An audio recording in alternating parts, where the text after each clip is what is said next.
I am Jeff Foxworthy, and welcome to Gamekeeper Podcast. If you want to learn more about farming for wildlife and habitat management, then, buddy, you are in the right place. Join the Gamekeeper crew direct from Mossy Oak Land Enhancement Studio as they discuss the latest wildlife and habitat management practices, news, and, of course, hunting. There's no telling what you'll learn, but I'm going to tell you, I bet it's interesting. Enjoy. We're live in 3, 2, 1. All right. Just Fine. like that. Getting it going. Back all over again. Mm-hmm. Are we live today? We are live. I'm looking at you, Lanny. There's something twinkling in your eye. You're up to something. Well, I mean, you know, it's fixing to break loose around here. Him and Hayden have seen a big one, I bet you. Well, it's fixing to break loose. We got half days coming up of school, so he's avoiding the question. Somebody's going to be on the ground with some horns on their back. Seen a the big 12 one. days of Christmas is approaching. Yeah, I'm pumped up. Yeah. I don't know. I think I'm more pumped up about the rut than Christmas. Wow. Transformation. I know. What about you, Dudley? Well, they go hand in hand here in Mississippi. That's true. We've got the rut and Christmas, so Yep. you got to wade through all the awesome family functions. Are you going to get to hunt this Christmas? And try to get out in the woods a little bit. And They plan get them some all rut for- activity. They plan them all for late afternoon, too. Yeah, why would they do that? Dudley, would Yeah. you do your impression of the Santa Claus on Christmas Carol, please? You know, that's just kind of, sudden. Okay, well, if you can't do it, we won't do it. You can do We'll it. move You did on. it. Yeah, you did it last Maybe we'll time. do it at the close. Leave them something to wait for. You know, like, he's always fussing. I don't get to talk on the podcast. Lanny's I don't get impression was really good. I give him little opportunities. Well, here, because and he it's has just- manners and he doesn't butt in like I do, or you. You know, I'm the worst. Well, admittedly. Yeah. So, looking around the room, we've got a full room today. Yeah. We've got Richie on the board. Richie. Richie. Okay. We've got John Tatum over here just making sure everything. Riding I don't shotgun think he to was- Richie. Tater, baby. AKA crappie killer. We got Mac, who is going to be. Dang, Richie. He's going to be fact checking everything.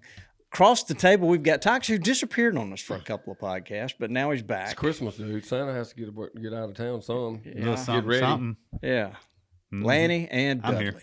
Yes. So this is us. Sure. And I came to a realization the other day, guys. We're getting close to 300 Episodes? Yeah. Wow. This may be as good as we get. I can't wait till we get probably to is. Tree Fitty. That's going to be, we're going to do something special. We're going to do something special for Tree Fitty. Okay. Okay. I like it. What he said. All right, so guys, we've got a gentleman on today that's been around us at Been in the shows industry as long and- as I've been in there. For a sure. long time. I Yeah. mean, I've been knowing this guy a long time. So, and he is the editor of Bowhunting World and the editor of Archery Business. We've got Mr. Dave Maas. All right. Dave, how are you doing? I'm doing well. How are you guys today? Wonderful. Well, we're having a few electronic challenges, but other than that, we are Nothing doing new. good. Yeah, we're used to that.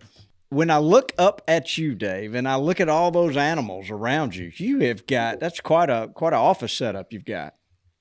So actually, I'm not in my office. I've watched some of your previous podcast guests, and I like the ones that had a little bit of interesting things on in the background. So I jumped out of my little office out into I'm actually sitting at my dining room table, Nice. just arm's length away from my kitchen, and everything you see in the background is kind of living room. And I just thought it would be a little bit more interesting. Yeah, Go I'd back. call that living room. Yeah, it is a You're living living. room. That's right. Yeah. That is a I like big that. caribou. That is a big caribou. A lot of stories. That's way better than Jeff Lindsay's background the other day. He had a couple of Nutcrackers. nutcrackers in the background. I think he was in one of his kids' room, but Tis the season. you know, whatever you works. can't rush in from hunting huge whitetails and rearrange your, wife's stuff. Right. Just to talk to Bobby. So, Dave, look, would you tell us a little bit about yourself? We've got a lot of questions we want to ask about starting kids and bow hunting and just getting into hunting. But could you go back and tell us a little bit about yourself? And please don't leave out hunting with your dad. Yeah, so I won't tell a long story, but my whole landing in the outdoor industry, 100% by accident. I went to college to be a high school math teacher and wanted to be a high school baseball coach. And got my degree, got my teaching degree, started looking for a teaching job, and I just started working at a fishing retail store north of Minneapolis, St. Paul area. And one of my customers that kept coming in week after week was buying, you guys don't fish muskies probably down where you are, but we were known as a muskie shop. And he kept coming in and kept buying all these muskie lures. And I finally, like week after week after week, and I asked him, what are you buying these lures for? And he ended up working for a publishing company that did hunting and fishing books. It was called the Hunting and Fishing Library. 8.5 by 11-inch hardcover, fancy photography, full color books on a variety of topics. And eventually I landed a job with them. And then through them, I became managing editor at North American Hunter magazine, and then a few other jobs. And now here I am, editor at Bowhunting World. So I was not smart enough back in the day to think about getting a journalism degree or a communications degree and ever thinking that I could be on the masthead of a magazine. It was largely. Oh, you got one. Yeah. Yeah, you got one, though. What a great story. Yep. Yeah. I tell you, that North American Hunter magazine was huge. a big one. Yeah, that had some of the biggest circulation of any book back in the print days. I think so. Yeah. Yeah, I don't know if there was a dentist or doctor's office anywhere in North America that didn't have one of those sitting around to read through, or my den. It's a good one for sure. So I bet through that publication you got to go on a lot of great hunting adventures. Gosh. I did. In fact, none of you guys, well, I'm sure Toxie won't remember this, but I first met Toxie briefly. He was field dressing a deer at Portland Landing. I remember this. Wow. Yeah. And I was down there on an invite through CJ Davis forever ago. That was some good times. Joe Bell was in. Let's see, who else was there? I'm sure that Jim was Crumley. Jim Crumley. would He go. never left. He stayed there the whole time. That's right. Daryl Dave would have been there. Yeah, I was there. Yeah, Laney would have been there. I was there. Good times. Yeah, it was good times. They That was a probably great left place. me up here. No, we left Bobby up here. Yeah. Yeah, if that gate was open down there, Laney was down there. Yeah, man, somebody had to take care of that place. Oh, sure. So, Dave, you've been hunting a long time and bow hunting a long time. We've got some specific questions to ask you, but I'd love to start off and just let you kind of think. Are there a couple of things you've learned through your career, your hunting career, that you could share with our audience that like, boy, if I'd known this 25 years ago, it would have saved me a lot of heartache? The tip that would come first and foremost to me would be, and apologies to any of the companies who advertise otherwise, you cannot forget or ignore the wind. There are times during the rut, and I've killed some of my biggest deer downwind of me when they've been chasing a doe and they get downwind, and it can happen. But their sense of smell is so good that you cannot even try and fudge on the wind. I mean, it has to be in your favor for your spot, or 99 times out of 100, they're going to win the chess match. Big time. Yeah. So, I mean, one of the things that I think about all the time is I see guys, and we do it ourselves, we're standing up shooting at 25 yards. And then oftentimes we'll go hunting with a buddy and he'll put us in maybe a ground blind or something. You're sitting in a chair and all of a sudden you're shooting sitting down. And do you think just little minor details like that make a big difference? Yeah, for sure. I do. This surprises a lot of people because you watch a lot of YouTube bow hunting and everybody's either in a tree stand or they're in a saddle, or maybe they're in a fancy redneck blind or a muddy blind or something like that. I hunt whitetails a lot, like 50% of the time, in the same way that all of us hunt turkeys, which is to say sitting butt on the ground, tucked either against a big tree or in a blowdown or something. So I do a decent amount of my practice sitting butt on the ground or sitting in a chair, as well as some elevated practice for sure. That's cool, actually, because, I mean, that would be the most fun way of all for me. Although I like to be perched up in a lock on or something and out of sight and out of mind and make that shot. But that would be, if I could, I just don't have the confidence I could pull it off, especially kind of around here might be a little harder. I don't know, but I would love to do that. I've killed a couple off the ground, but it's just been by luck, walking in or out. Are you talking about shooting a recurve, or are you canting your bow? How are you keeping the limbs from hitting the ground? No, I hunt with and one thing that's nice with my job, I hunt with all three varieties of bows. I hunted with a recurve. That's the first thing I started with. I'm 59 years old. I started with a recurve when I was 12, I want to say. And then I went to a compound bow in the late 70s, early 80s. Shot that for a handful of years, went back to a recurve all through college. And then once I landed the job at North American Hunter, because of TV sponsorships and such, I started shooting a compound. And now with my current job, I need to know everything there is to know about crossbows. So every year in Wisconsin, Minnesota, and South Dakota, depending on the state, I hunt with all three. That's cool. The recurve is a little bit difficult to shoot when you're sitting absolute butt on the ground. It's fine in a chair. But when I'm sitting butt on the ground, I can shoot a short axle compound or a crossbow, perfectly. How about that? Toxie, have you spent much time with the recurve? Not in a long time. Yeah. I did it one time. Well, that looks tough. That's what I started with a long time ago. Yeah. Say I'd love to try the sitting on the ground. Yeah. Lanny, didn't you just recently find your dad's old recurve? My dad's got a 73 model pearl-handled Bear recurve. Nice. So recently got it off the wall. And I have to say, he's much better at taking care of his stuff than I am. It's in mint condition. So I've started shooting it, and we've talked about it. And that's on my list this year is to I've shot a lot of deer with a bow, but never with a recurve. So I'm just curious. A bow that old, would you have reservations drawing it back? Look, my dad takes impeccable care of his stuff. Again, I didn't inherit that gene, unfortunately. But I looked at it, inspected it. The string is absolutely in mint condition. He's kept it, on a pedestal in his office in the air conditioning. So, I was kind of nervous about it at first, but I strung it and shot it, and it shot great. So, I'm gonna go to the woods with it. Now, Dudley, you've got a recurve. Mm-hmm. You made one, didn't you? I got close. I never completely finished it. Oh, but okay. I recurved the tips and everything, and it was pulling, beginner's problems. But I think it was in the 20-something pound range. Yeah. I shaved it down a little too much, so I just kind of scrapped it and moved on to the next project. But you have harvested a deer with a recurve bow. Oh yeah, several. Yeah, there you go. Mm-hmm. A buck, a pretty nice buck too, right? Yeah, I killed a 3-year-old 8-point one year, yep, and wow, it was just.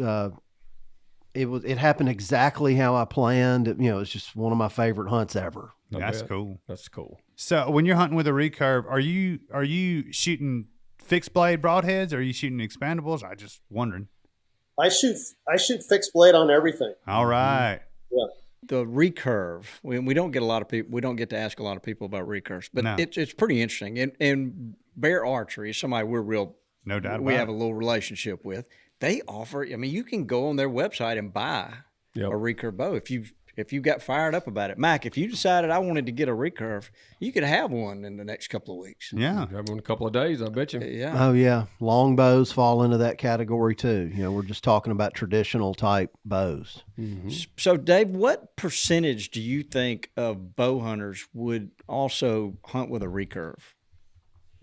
Boy, I don't know what the numbers are, Low. but it's small. And I shoot a Bear takedown recurve. I shot one at ATA a good number of years ago and fell in love with it, so I asked to use one. I've been field testing that. But, in terms of, there's a lot of compound shooters now, with the changing of the rules. But as far as guys who are shooting vertical compound bows,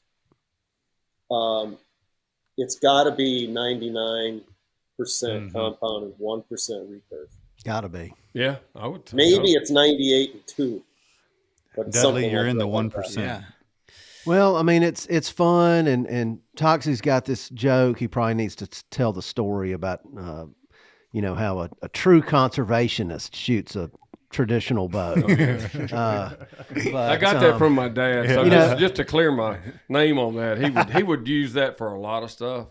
But if somebody was hunting and we were in camp and they came back and he had heard that they'd missed one or something, and then he'd go, "Hey, I knew my boy was a conservationist. I just knew he was going to be a good conservationist." So, which is a way of saying you missed or you're incompetent or whatever. So anyway, he was the best story I had was when Spence, that ran our bow camp at Lee Haven, was there. So there was a guy named Man Taylor who had worked for the previous group that had the hunting camp there.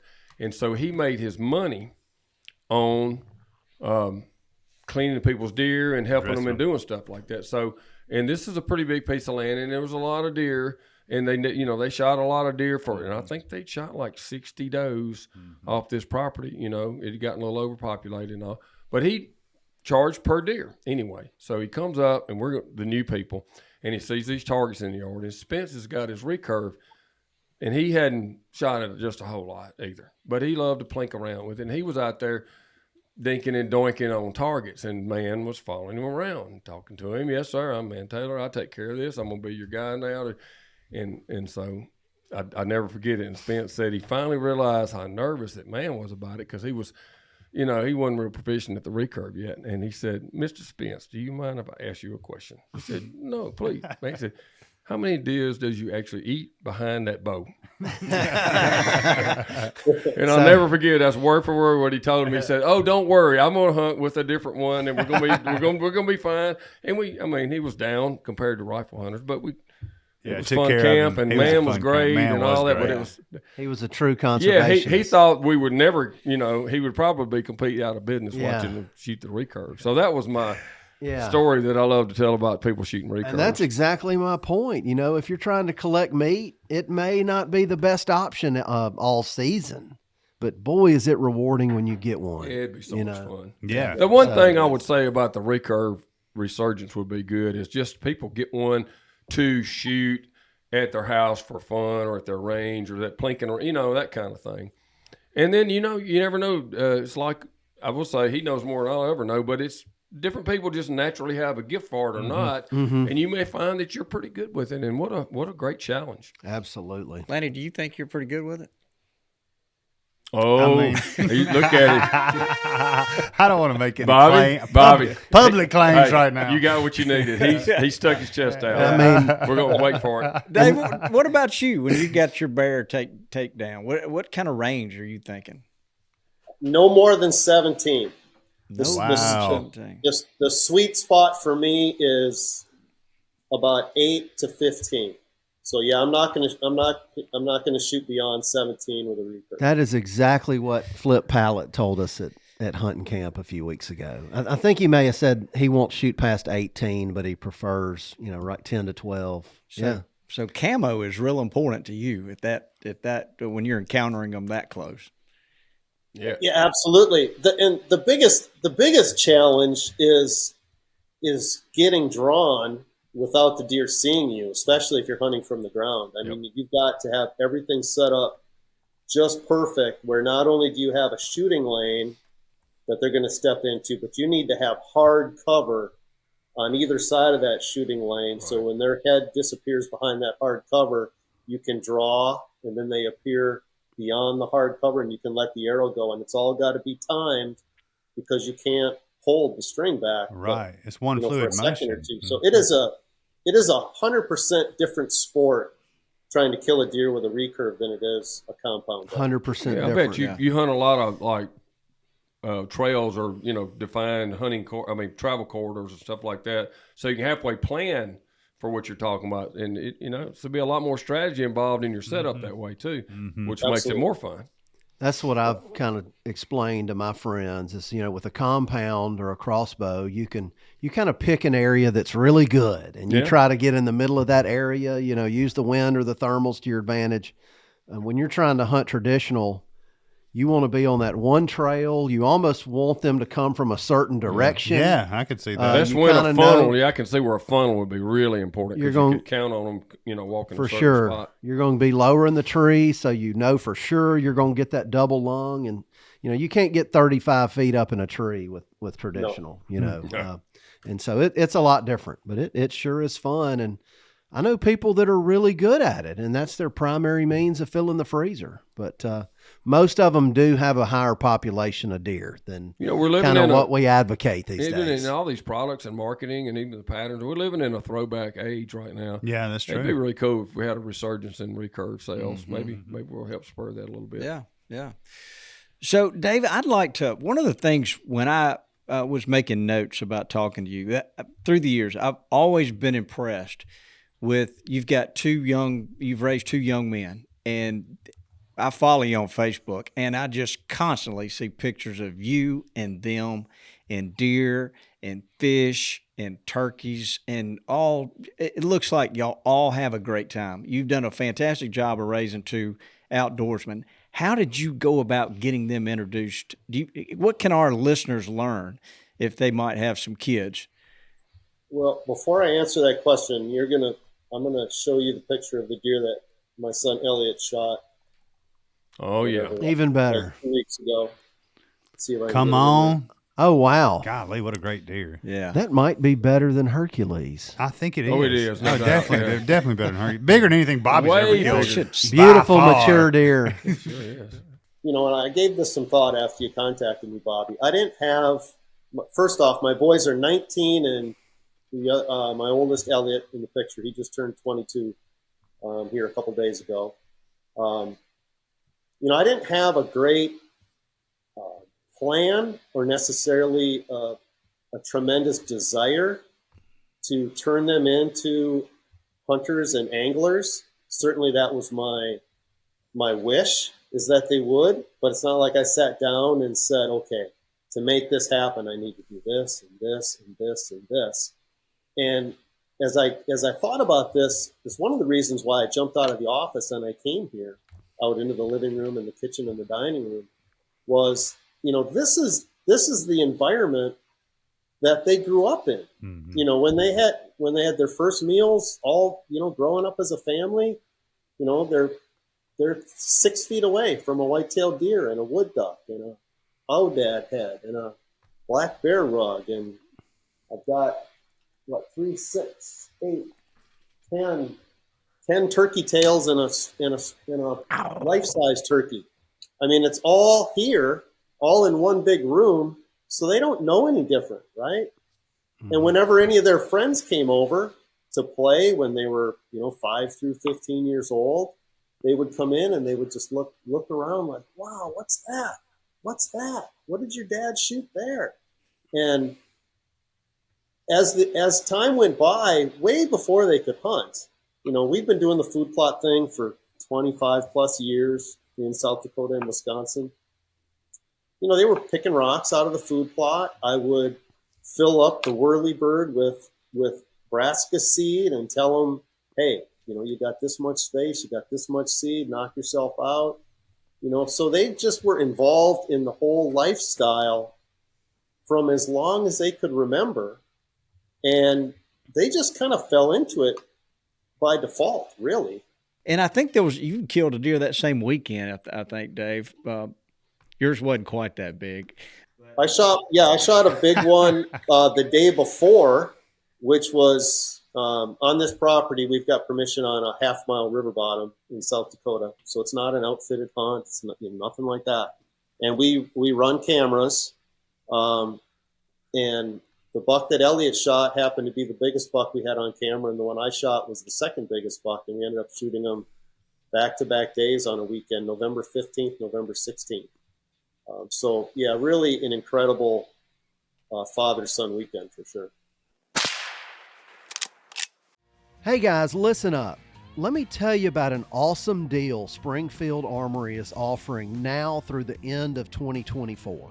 When you purchase a brand new model 2020 Waypoint or Redline rifle, you'll receive a model 2020 rimfire rifle with a black synthetic stock absolutely free. That's an over $400 value on the house. You know we love Springfield Armory and their top-notch products you'd be proud to hand down to your kids and grandkids. So why wait? Learn more about this incredible offer at GearUp2024.com. Springfield Armory. Defend your legacy. See these people? When the clock strikes 5, it's not the end. It's just the beginning. They have to do these things. They have to do those things. Enter the all-new LS Tractor MT2 and MT2E, a relentless force of innovation. Redesigned with a new hood and cab built for comfort and visibility. with enhanced lifting capacity to get the job done, making these people the ones everyone else calls those people. Visit your local LS Tractor dealer today. Have you got any? Is there anything that came away that you feel like, boy, I did this right? This worked. This clicked in their mind. Yeah, absolutely. And I think back to, I started, as I said, I started bow hunting when I was 12. I started gun hunting about the same time, and my brother's a year older. My dad got us started in it. And I think back to those days. This was mostly northern Minnesota and western Wisconsin. Dad put a recurve bow in my hand, and it was 45-pound draw, and I could not even draw it back to my face. So I couldn't hit the broadside of a barn with it. But yet I stuck with it and eventually killed some deer with it. But it was painful. It was embarrassing not to be on target with it. And then with a rifle, Dad gave me a 30-30 Winchester carbine, which isn't the hardest kicking gun in the world, but when you're 12 years old and it doesn't have a recoil pad, it barks. So that kicked. So I didn't enjoy shooting that either. So I didn't make any of those mistakes with my kids. When they were old enough to be involved in it, I got both of my kids started shooting those mini Genesis bows like they shoot in school, with no let off when they were super, super little. And then as soon as they got to like age 10, I got those types of bows that you can adjust the draw length and the draw weight. I mean, you guys know them. You've got a Bear Archery Gamekeeper junior bow that's adjustable from 5 to 50 pounds and what was it, like 12 inches to 27 inches, I think. Yeah, something crazy like that. Yeah, and for $400, you can have a bow that the kid's going to use from age like 8 through basically 18, until they get to be too tall to get beyond the 27 inches. So my kids always, through the years, had the perfect draw length and a draw weight that they could handle. And because of that, they could always shoot tremendously well. And to shoot well is that's the whole game, right? It is. Yeah, confidence. Yes.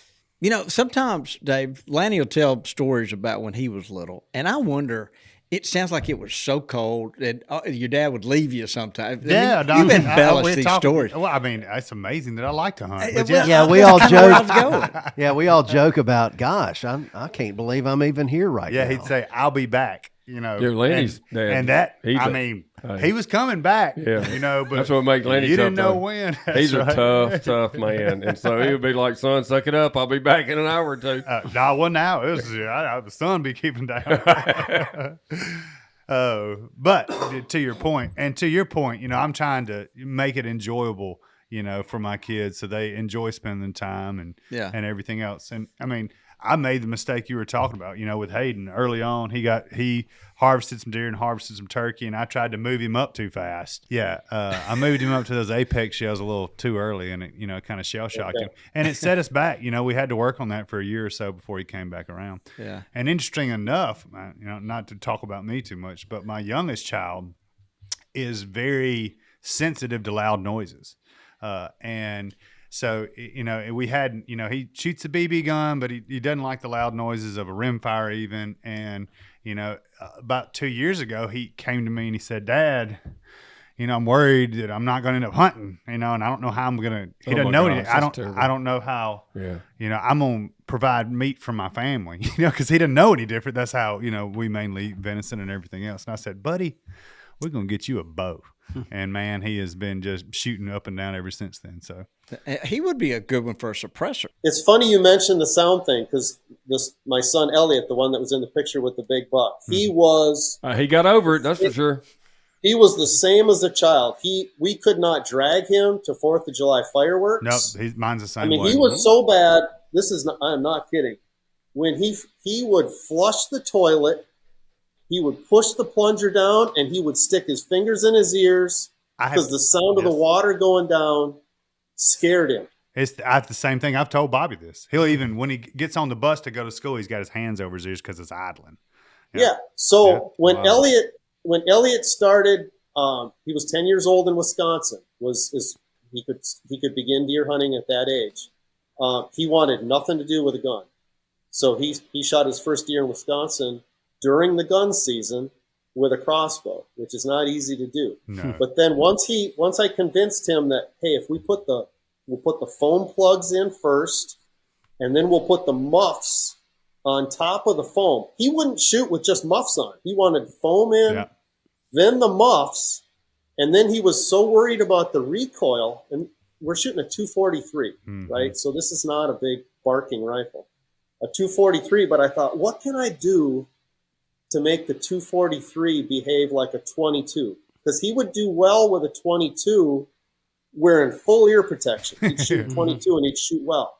So what I ended up doing, I was looking underneath the couch, and I found my wife had some ankle weights that she would do exercises with, in front of the TV. I took the ankle weights, and I thought they were like 5 pounds a piece. And they've got like a strap with some Velcro, and I thought, I bet I could slip that underneath the scope of the 243, drape that underneath the belly, the center of the rifle, and we're gonna put the rifle on shooting sticks anyway, sitting on the ground. So we effectively changed the weight of my 243 from 8 pounds to 13, and it took away 99% of the recoil. And with no recoil and the muffs and the foam, the kid could shoot lights out, and he killed all of his deer for at least the first 5 years with that system until he finally said, Dad, let's try it without the weights. And then eventually, let's try it without the foam plugs, but just the muffs. And now today he's a diehard duck hunter. And he still uses hearing protection, but he just uses the little in the ear protection. Yeah. So I babied him along, and it worked out perfectly. Well, thanks for that, because that's the stage I'm in. He is 10 and starting to shoot. That's good advice. That's really good advice. Mac, you're getting close to this. I just need to buy 22 shells. Yes. Yeah, no, Wilkes doesn't have a problem with it. Yeah, Wilkes is every day. I mean, we skipped a deer hunt the other day because I was like, you know what, we need to just go try to find a squirrel. And so we shot the 22 and then looked for a squirrel. And then he looked at me when we were getting in the truck. He said, you think we can shoot that 22 some more? So, you just need a brick of shells. Yeah, and that's the way my older one is. It's funny how different they are. Yeah, Dave, you made a good point. You had your kids up there flinging seed out in the food plots and doing a lot of piddling. My son would prefer to piddle over sitting in a deer stand, 99% of the time. And, that gamekeeping evolves into them wanting to hunt. That's right. No doubt they're putting the work in. You grew these deer. You're helping your mom or dad go check cameras. Maybe let them drive the truck. Maybe let them do some of that a little bit. And, they're going to have so much fun doing that. And then they see these pictures of these deer they're growing, and then it can evolve into them wanting to hunt. So it's so important to let them just take to it. Listen to y'all. It's just, all the things we talk about is in life, as outdoors and hunting and gamekeeping and everything. That's, the family and raising the kids and all. That's first. That's job one. So, Amen. I just beckon people. It is kind of sad to see dads kind of for their own ego trying to shove the kid into being a hunter and telling them they're going. And I remember one thing I'll brag on Daddy all the time. He said it, son, I'll never tell you you're going hunting with me. I'll always just ask. And it stuck with me, even when I got to mine, they knew how much I liked it, and they knew how much I wanted them to, but if they didn't, it wasn't a big deal. So, I think it's important that you be careful about giving off too many over-the-top signals if they don't take to it for some reason, hearing or otherwise. And then also, be sure I promise you, much as it looks like Daddy's like that, it's fine with me, honestly. Just want you to follow what you want to do, and come go hang out with. And you may have a better relationship if they didn't just take to it right away, because you learn to smell the roses a little bit outdoors and doing stuff, instead of just you're going to shoot things. So I think it's cool any way it evolves. Honestly, I do believe though, if there's any not pressure at all, but if there's anything you really work hardest on, it's just like that they get outdoors with you in some form. Not that it's, necessarily shooting a gun or something myself. So now early on, it's like they get joy out of just going to the convenience store when it's dark, Well, buying candy bars. I mean, it's the relationship because to me that, and I never figured out till I get old, but it was like where I grew up at the hunting camp. My dad it was like 3.5 hours. So it was like an event to get to go, even though he would go on weekends as much as we could, but the drive down and all of that and then back constantly, it's like, I cherish that stuff now. That's good times. And that time spent, even if I wasn't saying a whole lot or whatever, but you get so close because I was the only son. So I got all his time, So Dave, let me ask you this. When kids get 7, 8, 9 years old, how do you know when they're ready to go and take the life of an animal?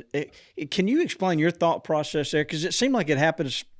We see a lot of parents on social media pushing kids to get started shooting a big buck early, and they're early, and some of them it's later in their their a little older.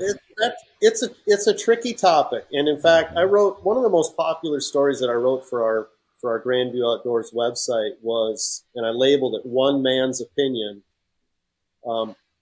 How early is too early for a child to hunt? And it was something I ran across on Facebook where I don't remember what the sporting group was, but a dad showed a picture of their 4-year-old kid with a big buck.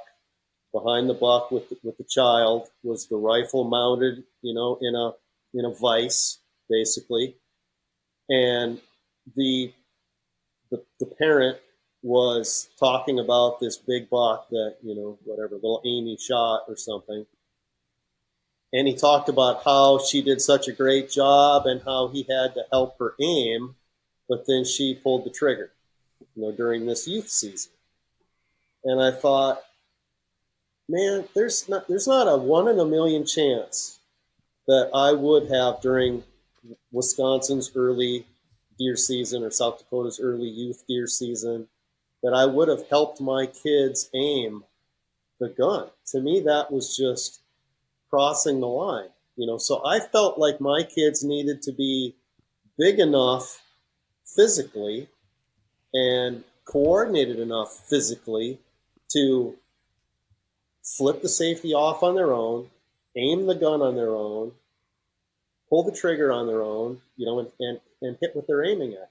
And in addition to that, they needed to understand just what was really going on. We're not swatting mosquitoes, or stepping on ants on a sidewalk. When we're taking the life of a deer or a turkey, or whatever it is, it's serious business because it's not a guarantee that everything's going to go well. That animal could run off and with a bad shot or whatever could happen. So it's serious business. So I waited until my kids were 10, and I'm sure I could have brought them out in the field to kill their first deer much before that. But I figured by 10, I was positive they were ready for the ramifications of what they were about to do. So, I'm a big watch your own bobber kind of a guy when it comes to a lot of issues. Wisconsin has no minimum age for big game. Minnesota, you've got to be 10 to shoot big game. Turkeys, they don't have a minimum. South Dakota, I think, is 12. So every state is different. I mean, I just mentioned 3 that touch each other or that are nearly adjacent to each other that I hunt in, about every weekend. So, I don't have a blanket statement. I think 10 to 12 is about right for most of them. And I think you are flirting with some possible trouble if you bring them out and try and kill something at 4, 5, 6, or 7. Again, my opinion. Yeah, I think that's some good advice. Yeah, when there. they're ready, no doubt about it. So, Mac, I'm gonna look at you. You got Wilkes is approaching that. What's kind of going through your mind? What are you thinking? So he's 5. He'll be 6 in January, I guess, to set the stage. We have just graduated from a Red Ryder. I guess I'm with him when he shoots the Red Ryder. And now we got out the 22, and the biggest thing right now for us is, I mean, just learning how to get his cheek on the gun, put the reticles on the target, and then slowly pulling the trigger. So really just basic mechanics. I don't think that he's close to doing it on his own. He loves it. I mean, he wants to do it. I mean, I guess I kind of shot myself in the foot. He'd rather go do that than go sit in a shooting house right now. So that's what we go do. But he's not big enough. I mean, he could hold a cricket 22, you know, but I mean, as far as holding a gun, because he asked me the other day, he's like, when can I shoot my 410? When can I shoot? And I was like, whenever you can shoulder it and hold it, you know? So really, we're just working on basics right now. I'm not in any rush with him. Right. I mean, he won't listen to the podcast, so I can say this. I got him a slingshot for his stocking this year. Nice. And I'm pretty excited about that. It's going to be some windows busted. Yeah. I like it. So, Dudley, I think you've got one of these bogs. What does it do? Is it? Well, it does help hold the rifle still. I like using it. You know, what Mac was explaining, you know, you don't have to be able to shoulder the gun to be able to effectively, you know, shoot at a deer or something. Whereas a lot of people in shooting houses don't shoulder the gun. They're going to rest it on the windowsill or something anyway. And this is a more convenient way to do it and extend your range, but make more ethical shots. Yeah. But, you know, I can, you know. You can crank it up and down and move it so that you actually could be doing both, shouldering it and using it too, though, right? Sure. Yeah. So that'd be kind of the thing to do. And then, I mean, if it's kids, especially, you didn't get them out of the habit of shouldering it and everything. Right. And so that's what I do with little Dud is he puts it in the mount himself and cranks everything down, tries to find stuff. We pretend that we don't put our finger in the trigger guard, but we're aiming at stuff. You know, that's one thing I always say is, you know, practice. Try to shoot out of the left side of the stand. Try to shoot out of the front. Try to shoot out of the right. You know, aim at a pine cone on the ground or whatever. And then you're comfortable and ready for the hunt. That's so, I mean, I know just bragging on my brother here, but it's so thoughtful to be careful that you're not pushing him to shoot before he's ready, do it for dad or something. It's like, and also from an ethical standpoint, he's going to be so much more ready to make a good shot having done all that first, you know, than just get him out there, you know, and sometimes, you know, I was there. I was like, I couldn't help but brag. My son was like 6 years old or whatever, well, 7 actually, you know, killed a deer and all. But at the same time, that's not important for me to brag at what age my kid killed a deer. That is not important. But having said all this, you know, I don't think little Dud I think he was 10 when he killed his first deer. But, you know, I have friends whose children were pretty fluent with a rifle at 5, 6, or 7. Dudley was not. So you just case by case. I mean, so cool. You let that kids, come to him like it needs to. There's really kids that can play a piano at 5, you know, so it's going to vary.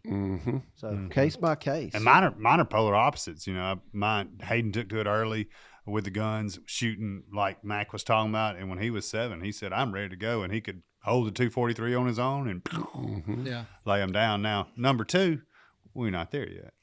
Well, you know, there's a couple of components to this. So they can become fluent with how to shoot a rifle. But then they've got to be mature enough to understand what's going on and what they're doing. Dave touched on it a little bit. 100%. And, really good job, too. You know, I think that happens at the dinner table. You know, that's where it happened, you know, for us, you know, talking about, you know, bringing this stuff in from the field and the care we give to it and feed the kids, of course. Mine are immersed in it, you know, so. Yeah. And then on top of that, when he does harvest his first one, man, make a big deal out of it. Who put dinner on the table tonight? Yeah, you and know? You've got to set them up for success with that first one. You can't if there's a doe with 2 small young ones out there that if you shoot mama and those little ones are going to be hanging around, you don't want that. Won't do that. Yeah, so you got to be careful about those kind of things. I think things are different these days. A lot of youngins are learning with a rifle. I think longer time ago, a lot of us kind of got fluent with a shotgun before we did a rifle, or we got fluent with iron sights before we learned how to use a scope. And things are just different now. But the goal is we want to get get folks out into the woods. I'm gonna flip that around and go back to him too. I think there should be, and maybe there is. It just doesn't feel like it to me today. And of course, I'm getting old, but a push to get kids more into archery at a young age, because you know what? Even at a really young age, they could have just a minimalist kind of a little recurve bow thing and plink targets in the backyard. Absolutely. You're not bothering, unless you've ricocheted off something and got the neighbor's cat or something. But, you can't do that with a gun in a city. If you've got a safe place to plink in the backyard, they can start from a real early age and then enjoy archery. And it's not boom and loud and dangerous as much and so forth. Excellent point. I think, it's got to be. And I know, with the kind of bows we're talking, Bear just brought out, wow, what I would have given for one of those back when I was trying to get mine in a new one every couple of years. Stuff that makes it really easy for them just to go shoot the bow, not to hunt, but just to shoot the bow. Because archery as a target sport is such a great sport. Yeah. Every kid I've ever been around, Dave, please jump in here. Yeah, jump in, Dave. Talk about that, because love it. You're in the saddle of what's going on today.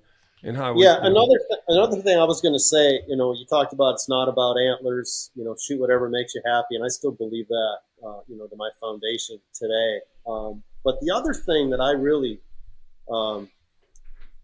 promoted hard with my kids, and I try to do it in my magazine to all of our adult readers too, is, and it bothers me what I see on YouTube a lot of times, is you do not have to shoot. Just because an animal is within range and it's your target animal, right, that you've named and everything else, you do not have to shoot. And I've written about this so many times. I'm sure people are tired of reading it. I don't wait for the first good shot. And a lot of people do, and that's fine. I don't wait for the first good shot. I wait for the perfect shot. Because most of the states that I'm hunting, I can shoot one animal, and then my season is done. So even though I'm shooting the highest tech equipment, and I practice, and I'm good at long range with a compound bow or with a crossbow, I still am shooting all of my animals inside of 20 yards, and they're stopped, and they're either broadside or they're quartering away. And if they're not that way, I don't shoot. And I've told my kids, that's what bow hunting is. It's a game of how close. It's not a game of how far. I watched your previous podcast with the Wenzels, and that's exactly what they believe too. And I get so sick when I'm watching YouTube and these guys are talking about, the big giant 12 that came in, and it was the only shot he gave me. Well, if head on or whatever it happened to be, severe quartering toward was the only shot he gave you, then he won the chess match. And you shouldn't be shooting. Let that animal go, and maybe you'll get fight the battle another day. And I'm really happy that my kids are just as safe as I am when I've seen them out in the field, that they're waiting for a perfect shot, and if they don't get it, they let the animal go, and we go home, and we go out in the field another day.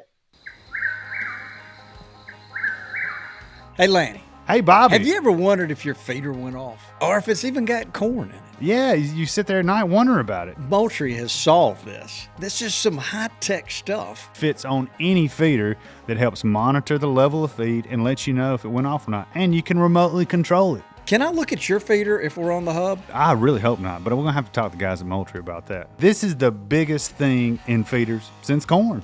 That's saying a lot. With Feed Hub, there's no more stressing, no more guessing. This technology allows you to remotely monitor your feeders.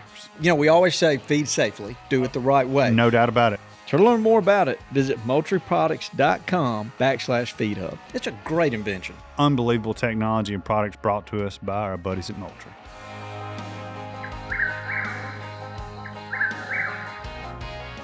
Nosler is known for their bullets, and now they're making suppressors. Nosler suppressors are made for hunting. Adding a Nosler suppressor to your rifle will make you a quieter, more accurate, and more effective hunter. Protect your hearing and disturb less game with a Nosler suppressor. The time to hunt quiet is now. Learn more at nosler.com. Hey, Dave, I'd like to go back to something Lanny said. I don't think we if somebody's listening to this and they've got in their near future is taking a young kid on their first hunt like that, there's something Lanny said I think needs to be expanded on just a little bit. You need to be prepared after they make that shot to walk them through. They're going to have a lot of emotions, different emotions. This is all very new to them, and you got to help them get through. You got to walk them for the next 10 minutes and help them understand what's going on and be there as a champion for what just happened. Sure. Because everybody reacts differently, even though you're your kid. So for sure, and I would also say, and some people, I've got a couple of buddies who disagree with this a little bit, but I don't force them to field dress their first animal. It's a big enough deal. I let them track it, and then we find it, and then we shoot some pictures. And I certainly offer that, hey, if you want to field dress it, you can. And I've got the rubber gloves and the tools and the pelvic saw and everything else. Or you can help a little bit, or however much you want to be involved. I don't want to put any pressure on them that, I don't want to go hunting because if I shoot one, then Dad's going to make me field dress it. Yep. And I don't know if I'm going to be able to do it right. So I really don't want to go, Dad. I'm going to go down to Billy's house instead. So I'm fine with field dressing their first couple of deer and let them learn, how it works. And then finally, I just wait for them to say, I got this one, Dad. Let me try and do this one. That for me has worked out perfect with my boys. I did the same thing with Hayden, and now I'm like, go dress the thing. He's like, are you not going to do it? I'm like, no. Yeah. That's a fun spot to get to. Oh, when yeah. you can just go, we get back and I go into camp. And they handle business. Yeah. Hang them up, clean them off. Yeah. Skin them, put it in a skinner rack, take care of everything. Yeah. I took my dad. Meanwhile, I've got, I'm on a mixer tidy, got my feet propped up, whatever, working on supper. It's funny how that works. I mean, I remember my dad would come home with doves or ducks or rabbits or whatever, and me and my sister would want to play with them and hold them and Right. I had biology lessons. touch their eyeballs, and we would want to help him get the guts out, and my kids don't want to have anything to do with that. The worm turns too, because I took my dad and Hayden the other day, and I'm like, Dad, you want to go to the Skinners yet? He said, nah, drop me on off at the house. Y'all got this. So I said, okay. Mac, what you got? So, Dave, I've got a question. So we've all been shooting our bows a lot on our lunch break, Mr. Toxey, in the warehouse. And after work. And so work first. So we all are shooting pretty much the same bow.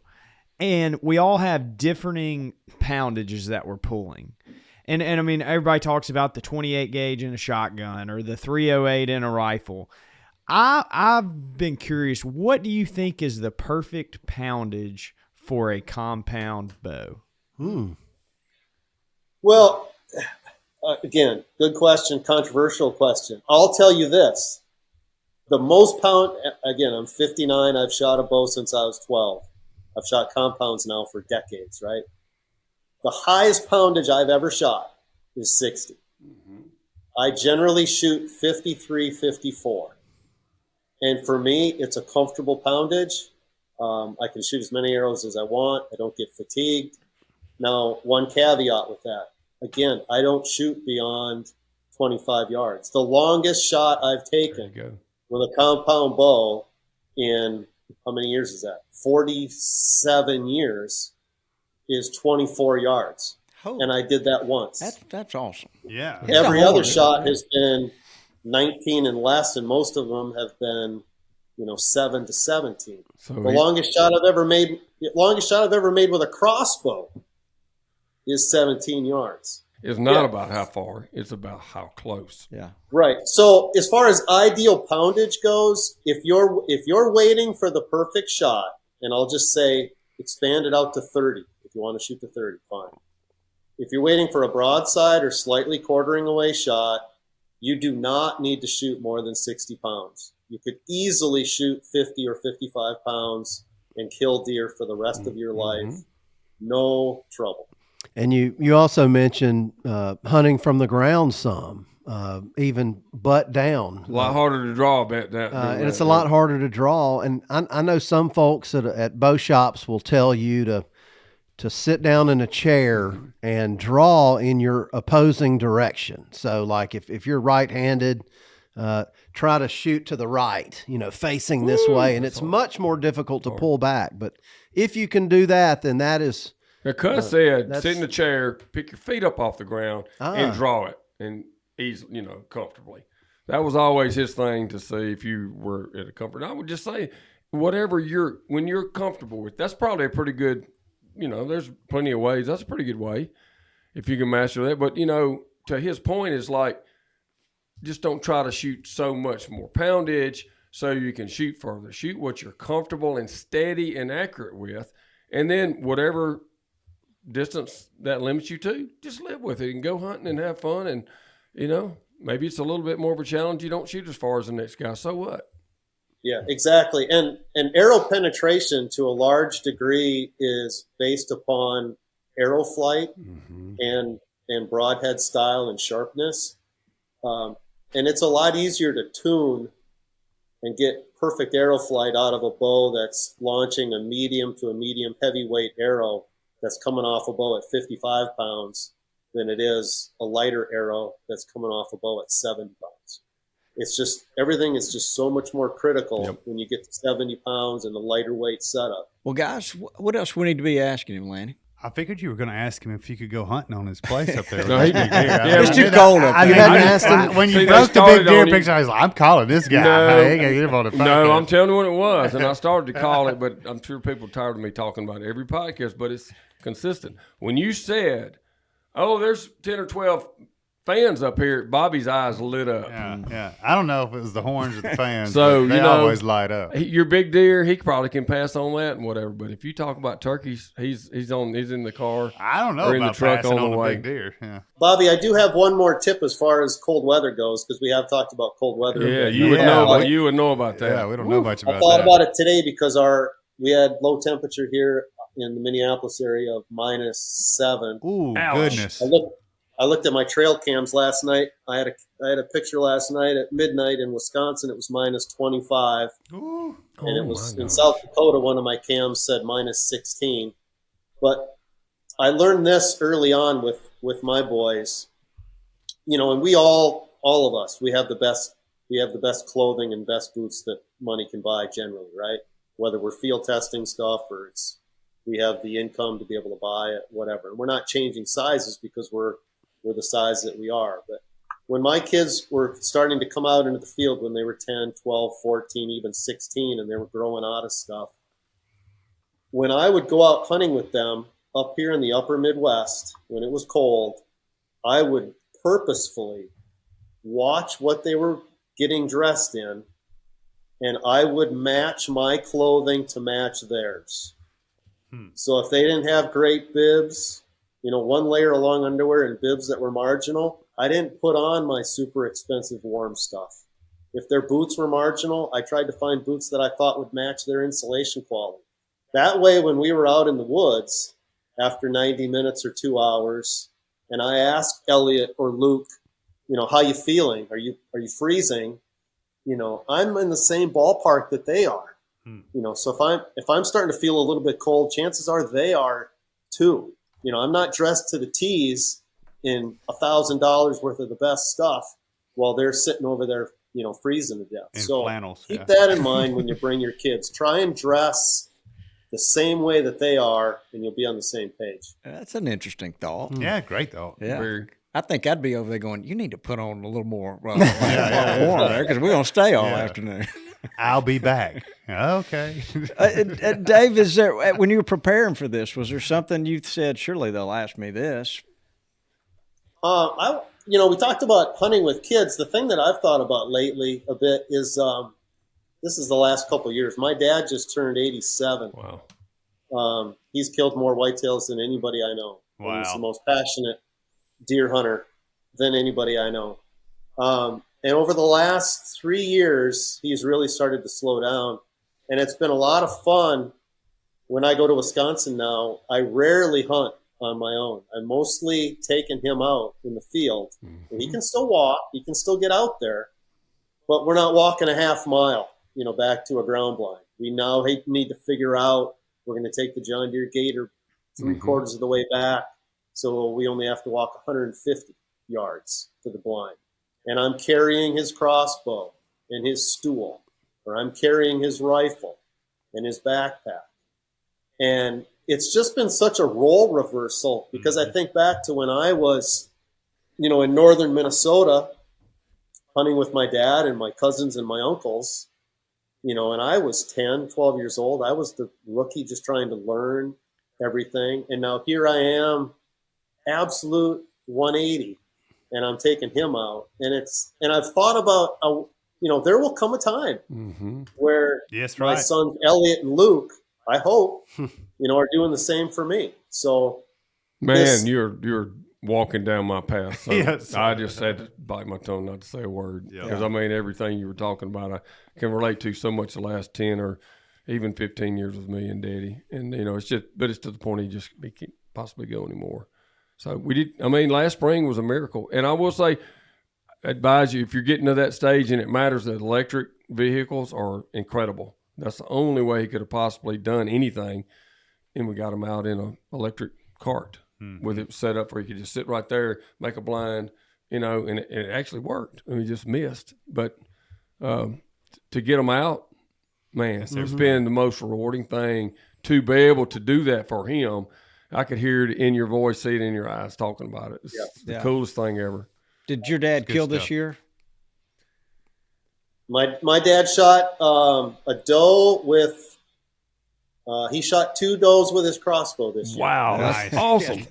That gives us some hope. And one was on public land, and I was with him, and heavily hunted public land, so that was cool. And then the other one was on his own private property. Nice. Wow. So, and we still have Christmas coming up, so I'll hunt with him some more around Christmas time. Awesome. Yeah. Man. So make me miss it so bad. Fun. Yeah, that's good. Cherish every day, man. That's right. Cherish every day you get to spend with him. I forgot to do this at the beginning. I'm trying to do this at the beginning of Lanny. When you pay attention, you got to read us you got to tell us your inspirational quote. I got a quote. Oh, okay. Here we go. Quote of the week. All right, so Dave, pay attention up there in Minnesota. So, are y'all ready? I'm guess. It's a short one. You'll miss it. Last week was good. Are you pointing fingers at anybody with this quote? No. Okay. Taxi, I think you'll like this one. Y'all tell me, who said this? If a man owns land, the land owns him. Man, I have looked up so many land quotes in my career, and I have never heard that one. I can tell you that I said that. Now, I didn't originate it, but I definitely have said it. Yes. If a man owns land, the land owns him. Would you agree with that quote, Toxic? 100%. I would agree 1,000%. Dave, you got a chance to weigh in here. Who do you think may have said that? I'll go with Theodore Roosevelt. Yeah, that's a pretty good guess. Yeah. I don't think Dave has enjoyed his time here with us on this podcast. That was Ralph Waldo Emerson. I would have said Teddy Roosevelt too. Yeah. Wasn't he an author of He something? was like a poet. A poet. He was, didn't know it. But his feet sure show it. I was thinking like maybe one of the Rockefellers or something that owned gajillions of acres. Dave, I tell you what, I'm just going to be flat honest. I have always admired you, and I really admire the way you introduced your kids into hunting. I kind of kept up with that. You love spending time with them. They love spending time with you. You're a very thoughtful person. You're a great writer. And he looks like he's in his 30s. He's in shape. Yeah, right. So, everybody out there, go back and listen again, too. It's not just what Bobby said. It's just like learn, and I mean this as a compliment. I said it once.